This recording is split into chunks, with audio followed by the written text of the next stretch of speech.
Replacements were few and poorly trained. In peacetime, a pilot might log 800 flight hours before combat. The new recruits barely reached 200. In contrast, American training schools were producing thousands of new aviators each month. Their experience might be thinner, but their numbers were overwhelming. Fukuda presented the projection quietly. At current attrition rates, Japan's trained carrier aviators would be gone by mid-1943. Even if new carriers were built, there would be no one left to fly from them. The admirals said little.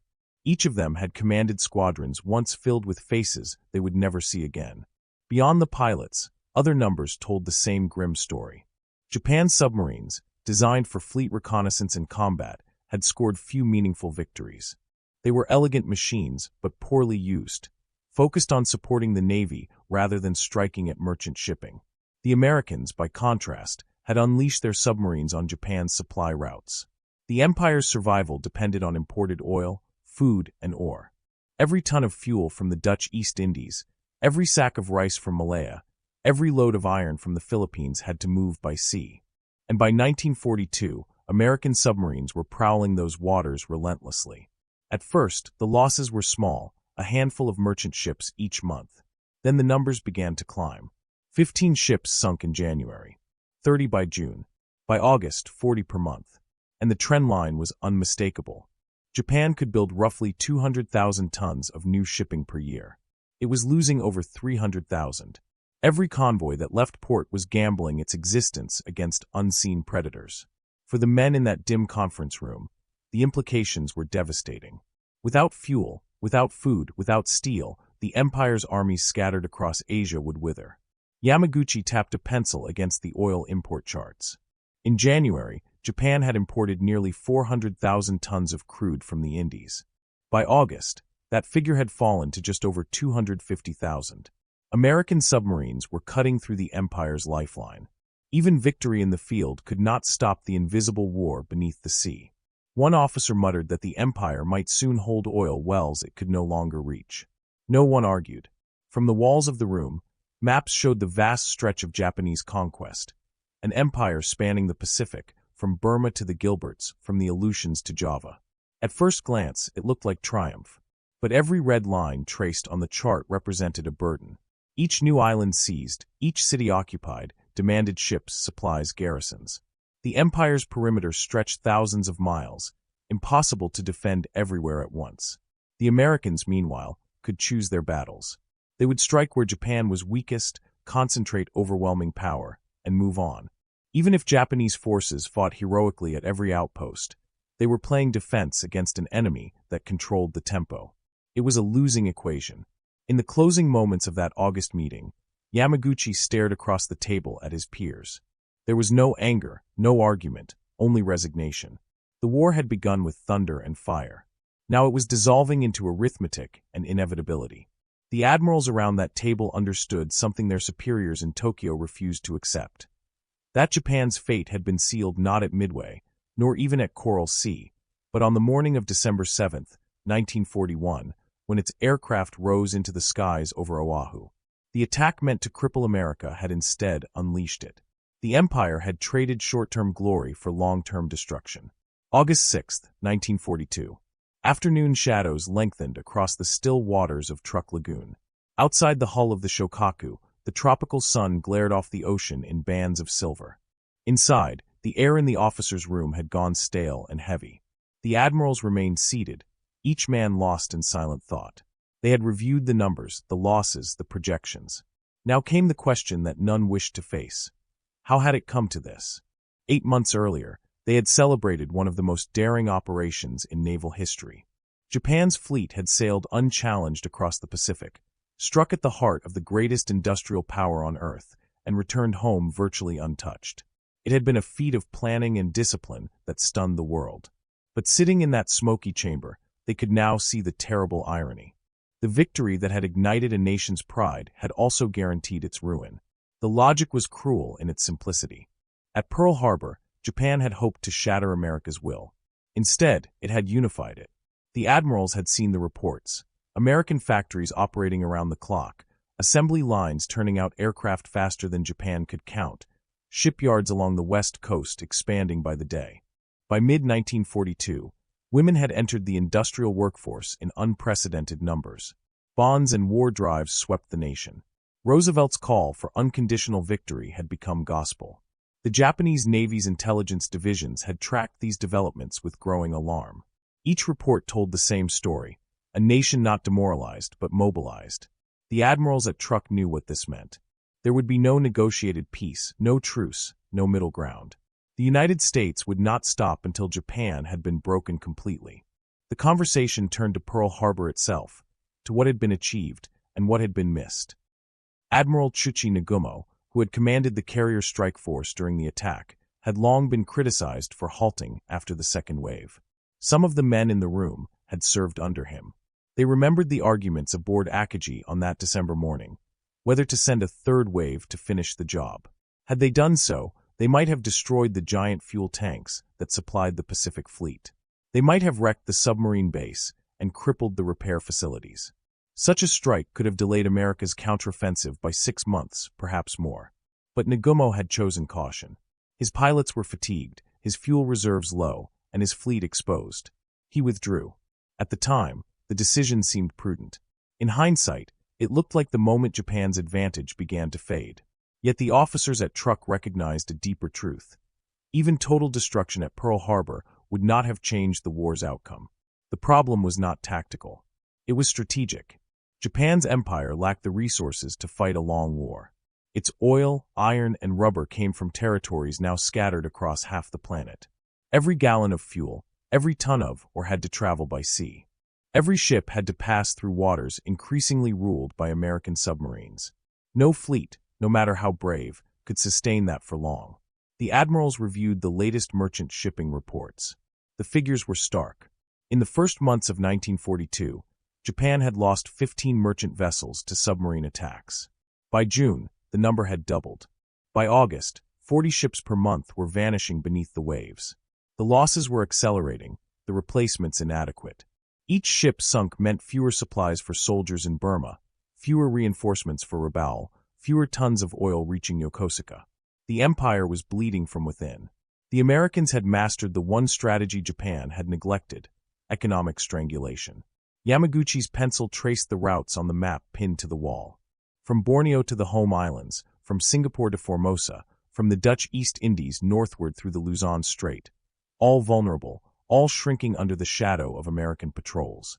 Japan's great territorial victories had turned into logistical nightmares. At one corner of the table, Captain Mitsuo Fukuda leafed through a stack of papers. His face, still pale from wounds suffered at Midway, betrayed no emotion. He had led the first wave over Oahu. He had seen the American battleships burning. Now, he examined charts showing the slow disintegration of the very force he had once commanded. He spoke quietly, reading the numbers aloud. Of Japan's 3,500 carrier-qualified pilots at the start of the war, nearly half were gone. Those who survived were flying multiple missions daily, with little rest, over endless seas. New pilots were being trained as quickly as possible, but their experience was thin.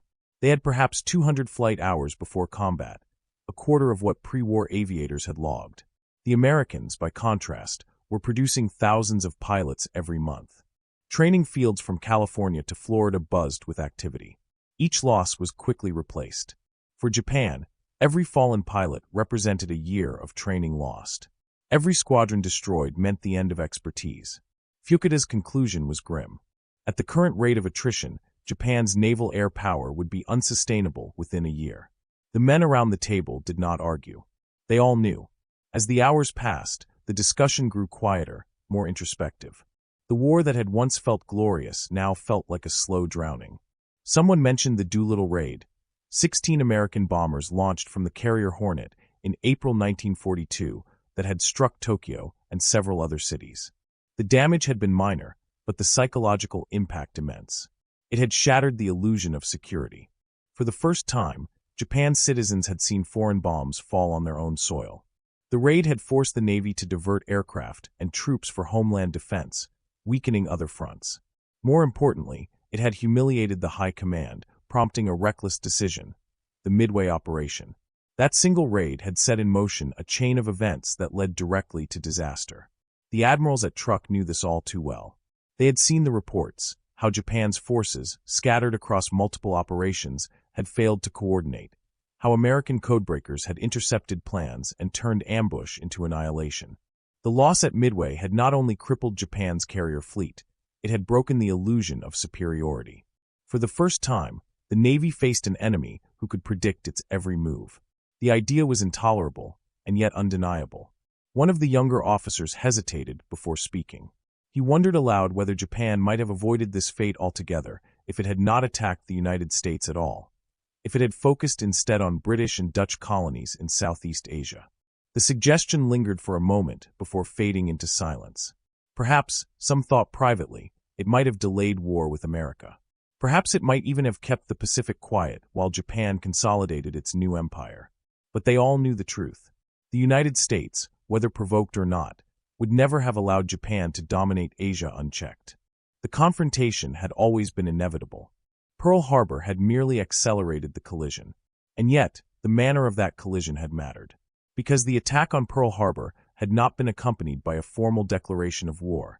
Because the message from Tokyo had been delivered after the bombs had already fallen. America saw it not as an act of strategy, but as treachery. It became, in the minds of millions, the day of infamy. Japan's diplomats had meant to deliver the declaration earlier. The delay had been a matter of minutes. But those minutes changed everything. The moral high ground, once neutral, now belonged entirely to the Americans. It gave Roosevelt what no strategist could have manufactured: the unity of purpose to wage total war. The admirals sat in silence as the implications settled. They had not merely awakened a sleeping giant, they had enraged it. Every ship laid down in an American yard, every rifle assembled, every bullet cast, was a direct reply to that morning in Hawaii. The irony was merciless. The brilliance of the Pearl Harbor plan, the precision of its execution, the heroism of its pilots, all of it had accomplished the opposite of what it intended. The Empire had mistaken the sound of its own triumph for victory. As the afternoon waned, the men turned to more practical matters: fuel, transport, defense. The tone was clinical now, stripped of passion. They were not discussing how to win, but how long they could endure. Each new report reinforced the same conclusion. Japan's shipyards could produce barely a fraction of what it was losing at sea. Its oil supply lines were faltering. Its aircraft production was falling behind. Even the home islands, once thought unreachable, now lay within range of enemy bombers. The empire had expanded too far, too fast. Its strength was spread thin across the Pacific, defending hundreds of outposts that could not be supplied or reinforced. The Americans, by contrast, could choose their battles. They could strike where they wished, when they wished. Every advantage Japan once held, speed, initiative, surprise, had been lost. As twilight fell over Truk Lagoon, the conference drew to a close. The admirals gathered their papers in silence. Outside, the sky glowed crimson with the last light of day, the water reflecting the color of fire. Inside, one unspoken truth bound them all together: that the war they had begun in glory would end in inevitability. And that Pearl Harbor, the moment that had defined Japan's strength, had also defined its fate.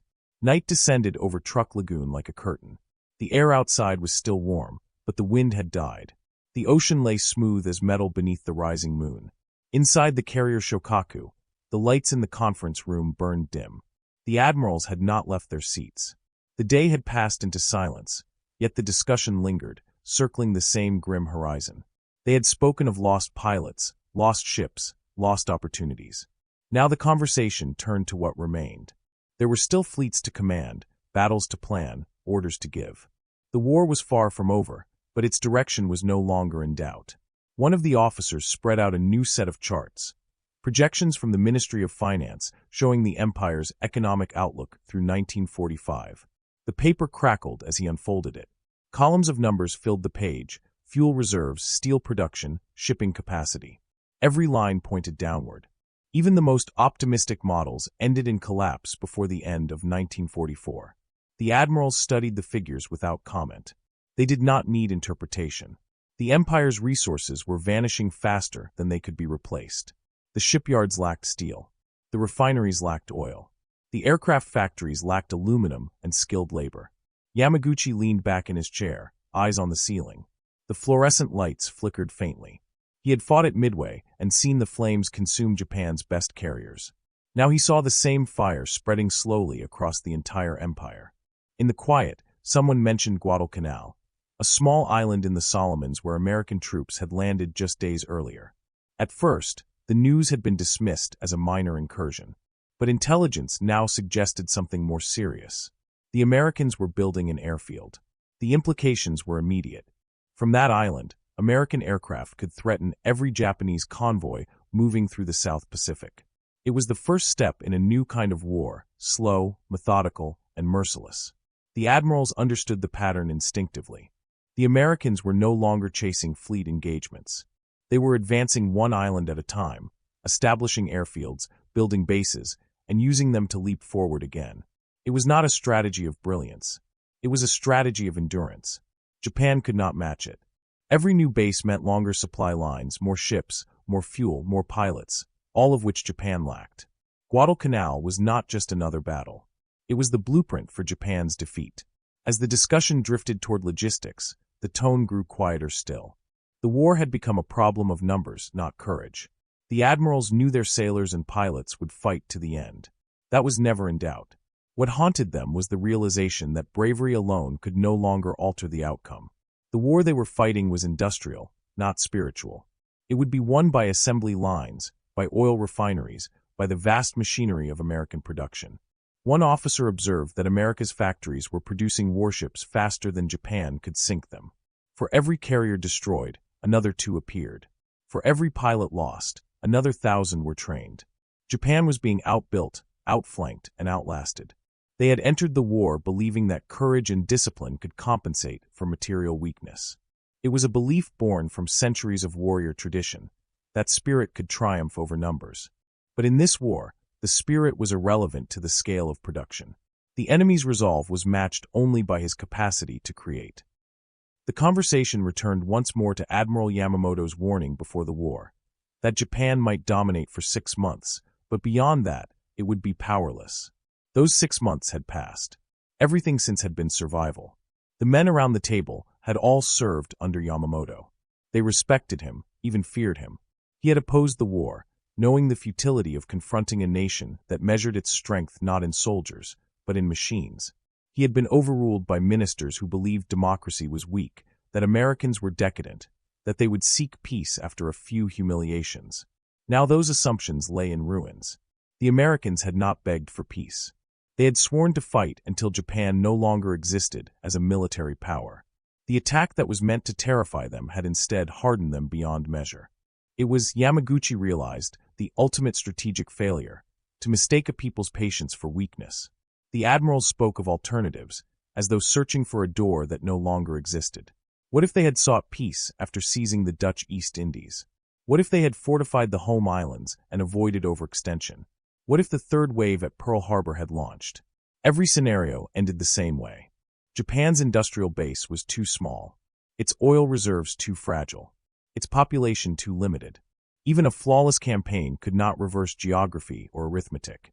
The empire had gambled everything on speed, a quick, decisive war, and lost. The silence that followed was heavy. The men were soldiers, trained to obey, not to despair. Yet despair filled the room nonetheless. They all knew the truth, though none would write it in any report. The war could still be fought, but not won. Outside, night insects hummed across the lagoon. A faint glow from the horizon marked where ships lay at anchor. The fleet still looked formidable, battleships, cruisers, destroyers, and carriers stretching across the water. But beneath the surface glittered the shadow of inevitability. Every ton of steel floating there was another burden on a supply chain that could no longer sustain it. Every aircraft waiting on deck was another gallon of fuel that Japan could barely afford. The empire had built a magnificent navy. It had no means left to feed it. When the discussion resumed, it turned to morale. Not their own, but the nation's. The reports from Tokyo painted a mixed picture. Optimism in the newspapers, despair in the ministries. The public still believed in victory. The officers knew better. One admiral suggested recommending peace negotiations before the situation grew catastrophic. The others looked at him in silence. Such a suggestion, even whispered, could be interpreted as treason. The military government tolerated no dissent. To question victory was to betray the emperor. They all understood that truth too. They would continue to plan operations, to sign orders, to send men into battles that could no longer change the outcome, because the alternative was unthinkable. It was not cowardice. It was duty, trapped within delusion. The meeting wound down. The admirals gathered their papers, extinguished their cigarettes, and stood. There were no speeches, no formal conclusions, only the quiet rustle of uniforms as chairs scraped against the deck. Each man carried the same unspoken realization, that the empire they served was already doomed, and that their role now was not to win, but to delay defeat. They would continue to command fleets that could no longer be replaced. They would send pilots into the sky, knowing most would not return. They would fight because to stop fighting would mean acknowledging the truth aloud. Outside, the moon cast a silver path across the lagoon. The warships resting there looked eternal, almost serene, their reflections trembling faintly on the surface of the water. But beneath that calm floated a growing awareness that the Empire's greatest weapon had been its own illusion. By midnight, the conference room was empty. The maps still lay scattered across the table. The ashtrays overflowed. The papers bearing the latest casualty figures fluttered slightly in the draft from the ventilation shaft. The war would continue for 3 more years. Cities would burn, fleets would vanish, and millions more would die. But for those 5 men, the war had ended on this day, August 6, 1942, when the realization could no longer be denied. They had won their glory at Pearl Harbor. They had lost their future in the same moment. History would remember the explosions, the flames, the triumph. It would forget the silence that followed. The silence in a small room on a quiet island, where 5 admirals understood the weight of what they had done. No one would record their words. No official statement would mark their conclusion. Yet the truth lingered in the air, like smoke long after they had gone. Japan had lost the war on the day it began. It had only taken 8 months to understand why. And as the lagoon slept beneath the stars, the Empire's fate was sealed not by defeat in battle, but by the calm acceptance of inevitability.